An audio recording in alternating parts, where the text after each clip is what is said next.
All right, welcome back. It is Hold My Banner here on Nesson Nation. And as I said, we pay attention to what you guys say in the YouTube chat or on Twitter or wherever you want to get at us. Please do, because we love to hear your thoughts on the Boston Celtics. And you can be part of the show as well. If you call the Nesson Vodcast hotline, specifically tell us you want Ountae, you want me, you want Hold My Banner. 617-790-0928. You can leave a question, a comment, whatever it is. Just tell us how you're feeling about this Celtics team. Maybe you saw something last night in that game. Like maybe your takeaway from that game was, I thought we were going to see Anthony Simons. Why didn't he play? Hey. Don't worry, he's going to play. Someone else is going to sit. Simons and Pritchard may start together in the next game. We'll see. I don't know what it's going to look like. Joe's messing around. He's playing with us. He's taking 53 three-pointers in a preseason game. This lunatic. But let's get to some of these questions and comments here. From Winwood Completist. It is truly unbelievable to even contemplate trading a conference finals MVP, both those, conference and finals MVP, at his peak. It's shocking. This is coming from us having Spot Track's Keith Smith on with us on the last show. And we asked Keith about just sort of the financial elements to building the next contender for the Boston Celtics and chasing Banner 19. And this was no slight on Jason. This is just on Jaylen, pardon me. This is no math. It's just math. Does it make sense to have two guys making 35% of your cap apiece on the roster versus getting rid of one of them, and we know which one it would be between the two, and ultimately trying to bring in rotation guys who make less money, but collectively you're trying to, as you know, Brad Pitt a la Billy Bean in Moneyball, you're trying to replace him in the aggregate, right? Exactly. Well, look, I don't want to replace Jaylen Brown. I don't want to replace him in the aggregate. I don't want him gone, but nevertheless, it was brought up by Keith. It's been brought up by a number of different people. Right. So I will ask you what our commenter wants to know. Does it make any sense to even justify, to entertain this conversation, Ountae? I feel like people don't believe me when I say this, but I'm not in the camp of trading Jaylen Brown. But, however, you have to understand where people are coming from when they ask this, hey, can we trade JB? I want him for Giannis. I want this and that. If you have a superstar like Jason Tatum, and you know he is a bona fide superstar, we have the questions about JB. Everybody, you don't know, I don't know. He doesn't know who he is as an NBA superstar. We don't know if he's a top 5 guy. We don't know if he's a top 10 guy. We have no idea because we know he plays with another top 5 guy. So he shrinks himself just a little bit, you know what I'm saying, to fit in to that mold to help this team win. Now, if you have those questions about that guy, and you know you could go get another top 5 guy like a Giannis on a contract of that size, right? At one point was the biggest contract in NBA history. You know you can go get a Giannis at that point. Or you know you can go get guys in the aggregate that might fit a little bit better with Jason Tatum. Not to say that they don't fit together great. Some people might think it's 90%. Some people might think it's 80%. Some people might think it's 99%, but it's not 100. You might be able to find something that packages a little bit better. And like you said, if you know your 1A, is Jason Tatum a top 5 guy in this NBA landscape? Then yes, there are going to be questions about a $50 million contract and whether that means something to this Boston Celtics team if they can't win together. Rob Lockhart with our next one. 8410 is that handle. Rob Lockhart just sounds like an important name. I think the Celtics will be a lot better than people expect this year. I do think this team needs more size, though. I don't understand Anthony Simons, as I think they'll need someone with more size with that $27 million. So I was ecstatic, Ountae, when Drew Holiday was traded for Anthony Simons. I like Anthony Simons. Yeah. I liked what he did in Portland offensively. I realized the concerns about his defensive game. I think he has the ability to come into Boston and to put up some really significant numbers on a team that is trying to, including Jason Tatum, replace roughly 80 points per game from your lineup that you are missing in terms of guys who left you to go elsewhere this offseason. Of course, you know, Tatum, and I know Tatum, Shams Charania with a tweet earlier today that Tatum is reportedly intent on returning this season.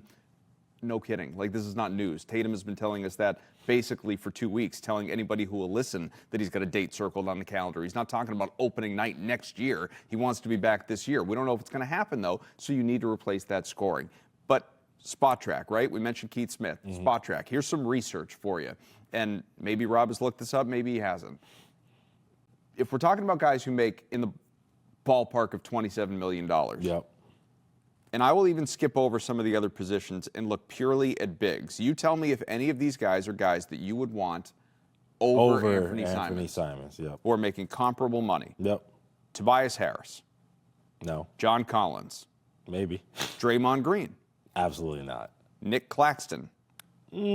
Probably not. Miles Turner. That's tantalizing. One I would love, admittedly. Trey Murphy. Yeah, I would too. I played against Trey Murphy. He's a problem. He's a problem. Jaden McDaniels. Maybe. Aaron Gordon. Not at this point in his career. Jonathan Kuminga. No, absolutely not. Kyle Kuzma. Absolutely not. Naz Reid. Yes, I think we all would rather have Nasri. Nick Vucevic. No, not at this point in his career. No. Jared Allen. That would be nice. I couldn't turn that down. Jakob Poeltl. I'm okay. I'm all right with that. Give you one more. Yusuf Okay. Nurkic. Not at this point in his career. These are all guys that are making between $20 and $27 million this upcoming season. Now, I'm naming guys that just fit the criteria. Right. I'm not naming guys that are available. that teams want to move, Right. that would take Anthony Simons in exchange, all these different qualifiers that we could add to the equation. Yeah. I think Rob's overall point of you need size and you need someone who can produce offensively for you in the front court, of course. Like, we've been screaming that all offseason. Yes. But I don't think Anthony Simons is getting you that guy. I think that's why he's still a Boston Celtic. Right. And I think you're exactly right with that. I think that Brad agrees with Rob that he would much rather have, somebody else in that position, some front court depth and all this other stuff.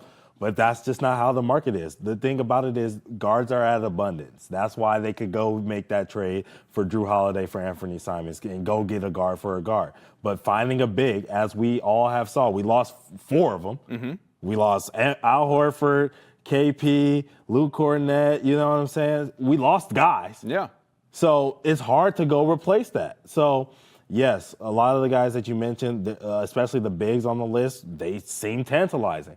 But guess what? I don't think Miles Turner is leaving the Bucks anytime soon. Just got there. I don't think the Cavs are ready to give up Jared Allen at all. Contender. You know what I'm saying? The Nets clearly want to keep Claxton for whatever reason. I don't know. They've been shopping him for forever. But Kuminga would have been fun. We've been talking about that extensively, but obviously he's not going anywhere yet. Right. So here, the thing is that Anthony Simons is here. He is going to bring a lot of great things to this team. He is going to add a lot of great things. We're going to see that probably tomorrow night in this preseason game against the Raptors.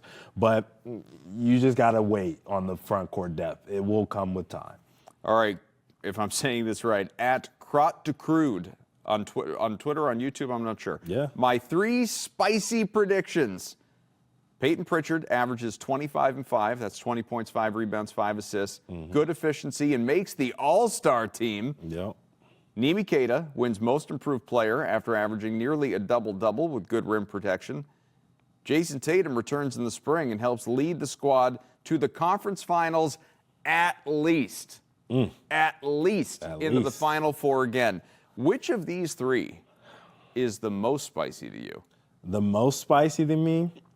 I think it's Payton Pritchard getting into an All-Star game. Yeah, I cannot foresee that happening, especially with 25 and 5 being the third option on this team. Like, I think we all know that Jaylen Brown should, if he's healthy, make an All-Star game.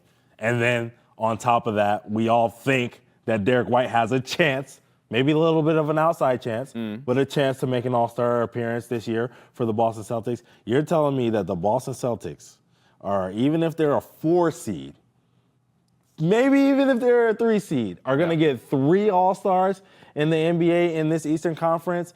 I don't foresee the voters choosing that. I don't foresee the coaches giving Boston that much respect. We saw a Cavaliers team not even get 3 guys in last year when they were really going into the All-Star break. I can't foresee the Boston Celtics getting that kind of nod. You know, it's funny, and this is such a homer take for me. Yeah. I feel like Tatum returning in the spring and helping to lead the squad to the conference finals at least Yes. is actually the least spicy of these. Oh, me too. takes. 100%. I'm right there with you. The East is open, man. Right. It's open for business. I'm right there with you. It was one of my bold takes that I put Yeah. out that the team was going to make it to the Eastern Conference Finals during Yeah. that episode. So I'm right there with you. Especially after watching them play. I don't know. I'm overreacting a little bit, but I'm starting to like that. And then, yeah, the Keita one is probably second. You know what I mean? Spicy is just because, Keita being an elite rim protector and averaging a double-double means that he has to play those kind of minutes. Yeah. You know what I mean? And we all expect him, especially off of Eurobasket and Portugal and all that. Yeah. We all think he's going to be a lot better. Right. No question he's going to have the role. Yeah. But he's got to continue to earn it and stay on the floor. Yeah. Because if things do go south on him and he doesn't look as he did in international play, Joe is going to sit him and go with somebody else. Right, and then you saw the minutes where Boucher played at the 5 last night a little bit, and those looked pretty good. And obviously having Luka Garza in at the 5 last night looked pretty good. So if those guys are continuing to play good minutes at the 5 for the Celtics, Joe's not dumb. He's going to allow them to get at least half the spread that, Keita's getting. So it might be an outside shot for that one. But I understand. It's just spicy takes as well. We're not going to crop the crew. No. We're not judging your takes. You're right. We're just responding to your takes. Lord knows the half dozen that we gave you in the last show, you could judge. So Right. we get it. Again, call the Nesson Vodcast hotline. The phone number for you is 617-790. It's on your screen.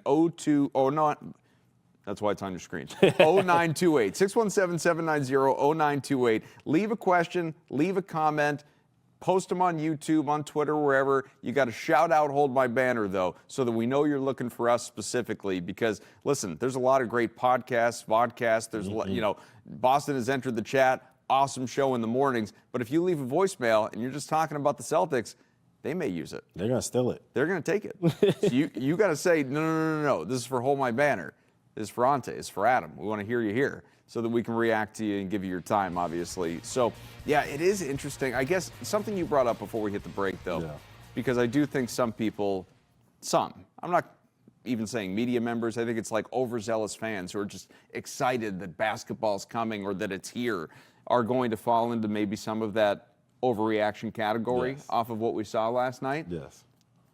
I will remind people it was a very scrubby lineup for Memphis. 100%. And obviously Boston was missing, arguably 2 starters and 3 rotation guys. Right. But they still had Brown, they still had White versus no Morant, no JJJ, Right. no Edey, all that stuff. Right. Anything from last night's game that we could take that does not fall into the, oh my God, they won, it was a total blowout overreaction category that's just like, yeah, hell yeah. Like, this is a positive happening right away, and they're going to take this into the next one and into the season too. Yeah, I think the speed, like you said, the speed and the defense and the flying around, I think that's going to translate all season. They're going to need it because they understand that they're playing with a front court that isn't spectacular. And when you have that, it's a lot like when Chet went down for the Thunder last year, and then they also lost Hardenstein at the time, and you had Jaylen Williams, number 8 Jaylen Williams, playing center for that team. They were flying around and doing the things that you're going to do and winning basketball games with 20 rebounds at times. There's probably going to be some times this year that the Boston Celtics are going to try to win basketball games with 25 rebounds, 30 rebounds in the entire NBA game, and they will be able to do that because of the ability to fly around. So that is inspiring going ahead to throughout the season.